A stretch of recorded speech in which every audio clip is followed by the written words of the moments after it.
منتخب غينيا النهارده انتهى بنتيجة 2-1 بعد ما شفنا صناعة هدف وتسجيل هدف لتريزيجيه اللي بيستحق بجدارة ان هو يحصل على رجل المباراة، لكن بشكل غريب جدا في اخر 5 دقايق المدرب بعد ما هو كان ماشي على الصراط المستقيم بيقرر ان هو يعمل نقطة كده يتحرر يعني يعمل حاجة سودا كده.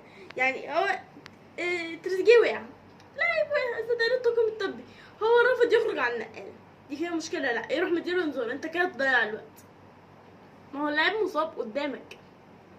فدي نقطة غريبة أوي من الحكم، لكن الحكم طول المباراة للأمانة كان كويس جدا جدا جدا. أما بقى عن الجون وإن غينيا كانت ماسكة كورة كتير أوي على مصر، ده شيء غريب جدا وأتمنى إن هو ما يتكررش، لأن مع أي منتخب، لأن احنا عايزين يبقى نرجع زعماء القارة وما يبقاش كده.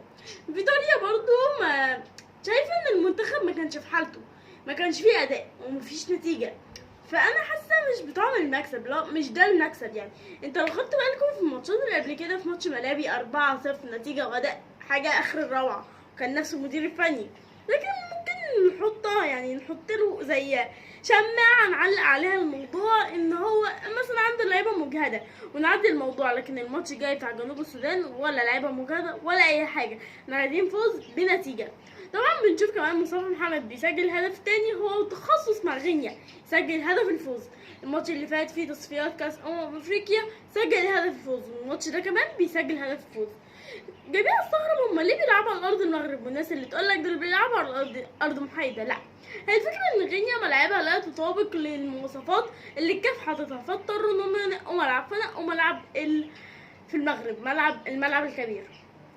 كمان لو شفنا ان صلاح ما كانش في الفورمه بتاعته اصلا طول الموسم ده، ما كانش في الفورمه، لكن يعني هو عمل اللي عليه.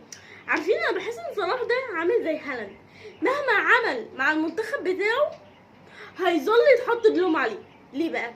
لان هو الوحيد النجم اللي وسط النجوم، وسط كل اللعيبه هو الوحيد النجم، فانت لما تلاقي نجم لازم هتطفيه او لازم تحط عليه جميع العوائق، فانت دايما هتلاقي نفسك مش عاجبك محمد صلاح، ودايما انت شايف ان محمد صلاح لازم يبقى محمد صلاح اللي في ليفربول هو اللي في منتخب مصر.